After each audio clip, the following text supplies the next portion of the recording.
Greetings of the day. I am Rajkumar Parashari and I love doing physics. Today I am here to solve and analyze physics portion of NEET 2021. I will always expect that you have gone through all different problems of the question papers carefully. In this question, RMS value of potential difference across L is 40 volts, RMS value of voltage across the capacitor is 10 volts and RMS value of voltage across the resistor is 40 volts. For your benefit, let I redraw this circuit for you. Here is our LC circuit in series connected across an AC source. RMS value of voltage is not given in this problem, but as per the problem, the RMS value of voltage across the resistor is 40 volts. RMS value of voltage across the inductor is 40 volts. And RMS value of the voltage across the capacitor is equals to 10 volts. The amplitude of current flowing through the RCL series combination is 10√2. So the amplitude of current flowing through the circuit is given. So I will prefer saying that the RMS value of current flowing through the circuit, this is equals to I0 by √2 and this is equals to 10√2 divided by √2 and this is equals to 10 amperes. Now next, net voltage across the series combination V, that should be given by a square root of VR square plus VL minus VC whole square, and I would like to remind you this should be the RMS value of the voltage, and this is further equals to, substitute the values, this is equals to 40 whole square plus 40 minus 10 whole square, this is equals to 40 square plus 30 square, and hence this value got to be 50 volts.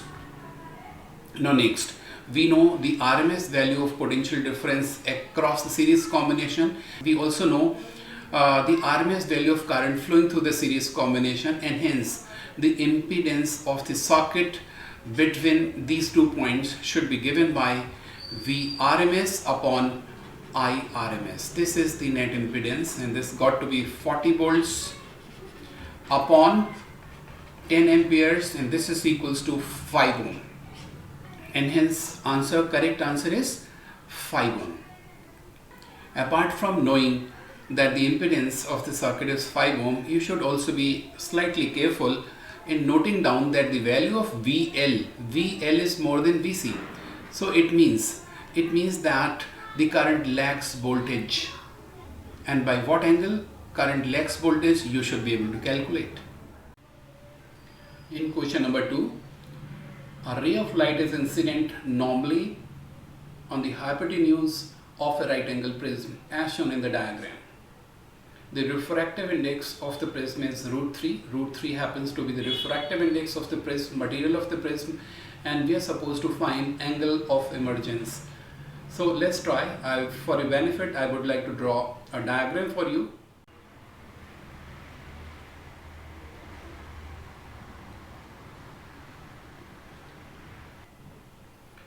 Ray is incident normally, and hence it is refracted without deviation and strikes on the other surface. Now at this point on the surface, the ray happens to travel from the denser region to the rarer region. So we need to check whether this ray will suffer total internal reflection or there will be refraction at this point.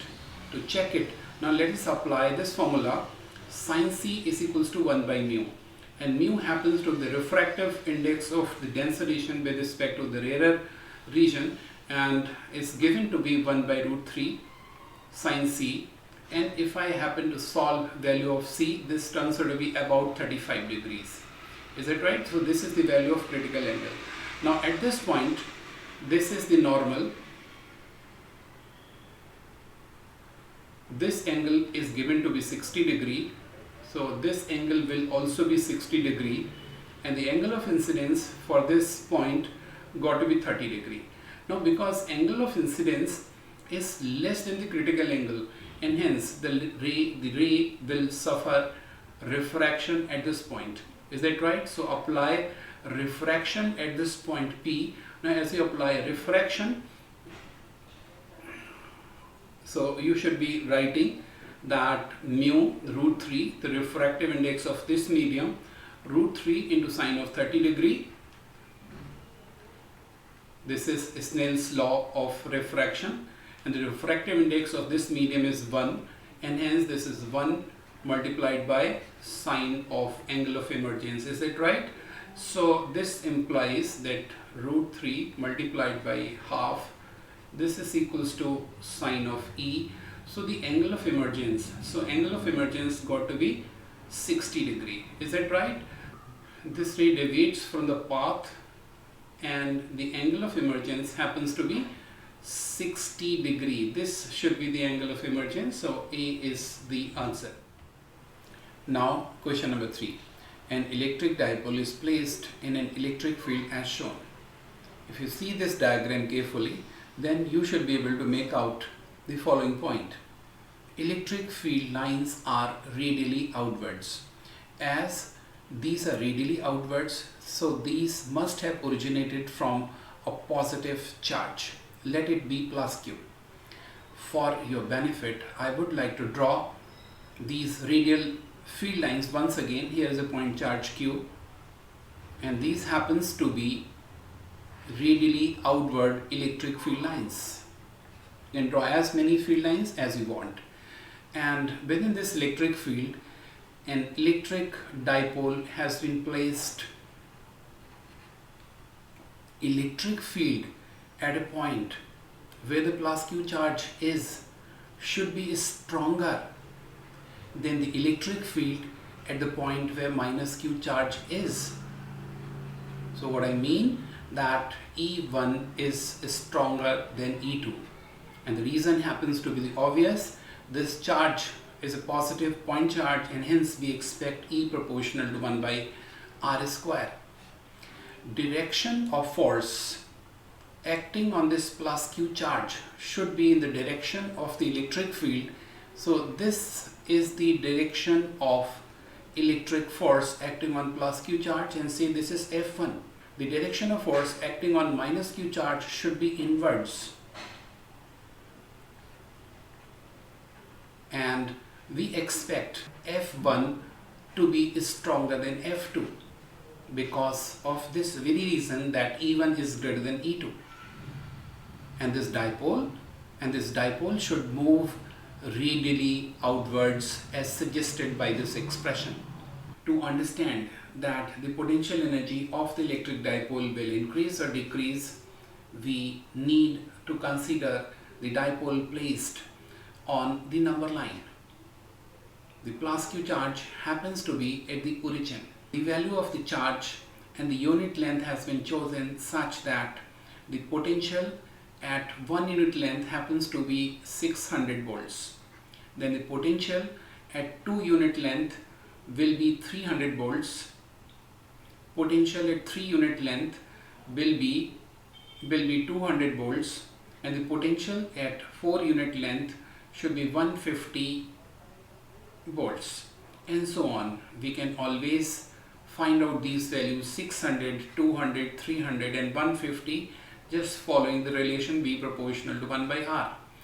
Potential energy of this plus Q charge will be equals to 300 Q, while the potential energy of minus Q charge will be equals to minus 200 Q. So the initial potential energy will be equals to U1 plus U2 and equals to 100 of Q. We already know that the dipole is moving towards right side.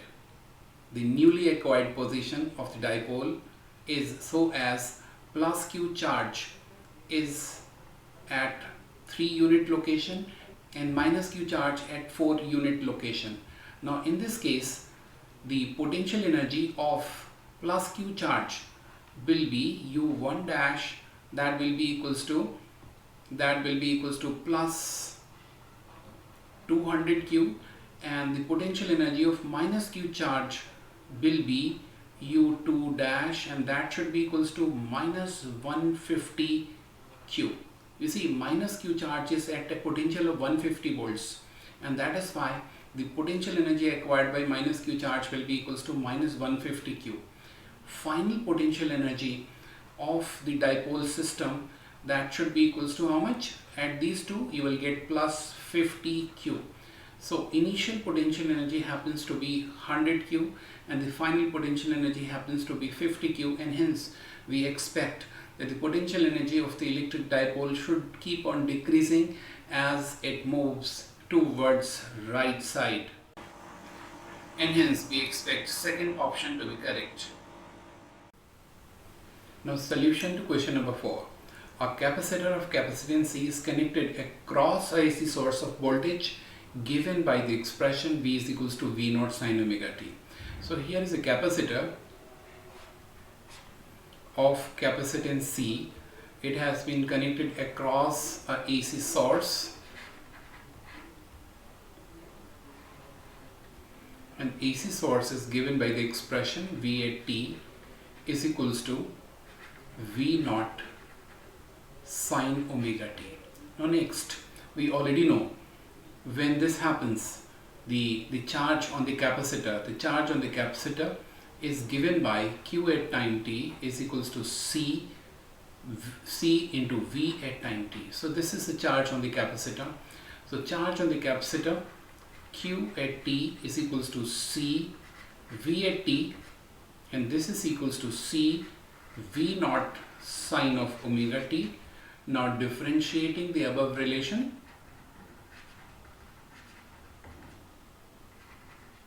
with respect to time t. So what do I get?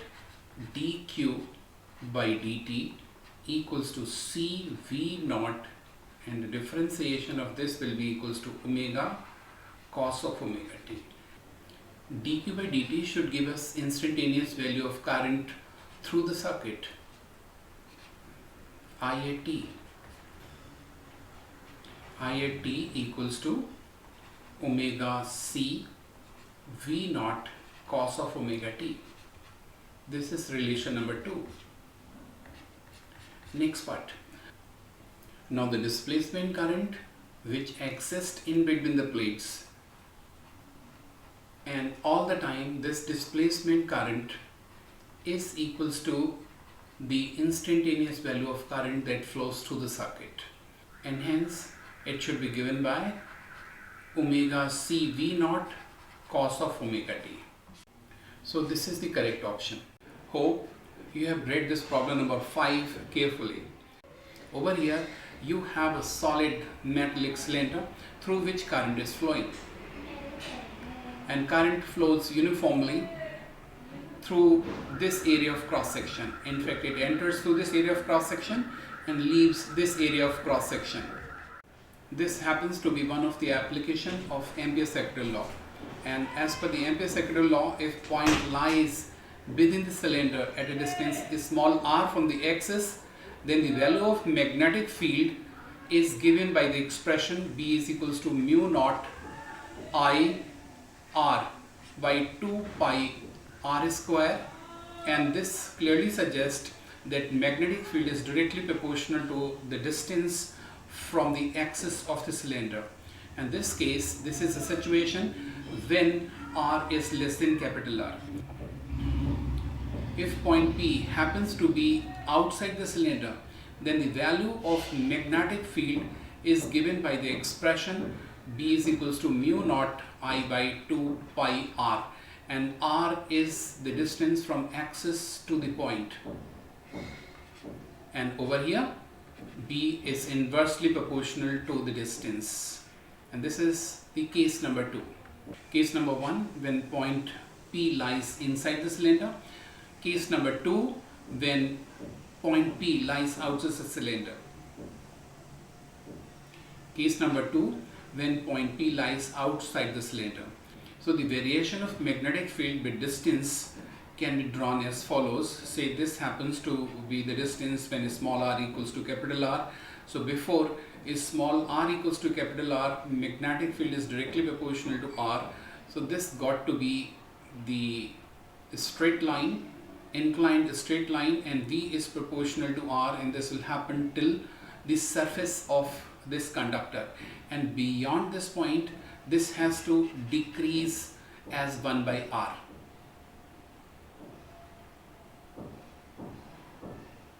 So this graph clearly depicts the variation of magnetic field with the distance in this particular situation, and it seems graph number 3 is the correct option.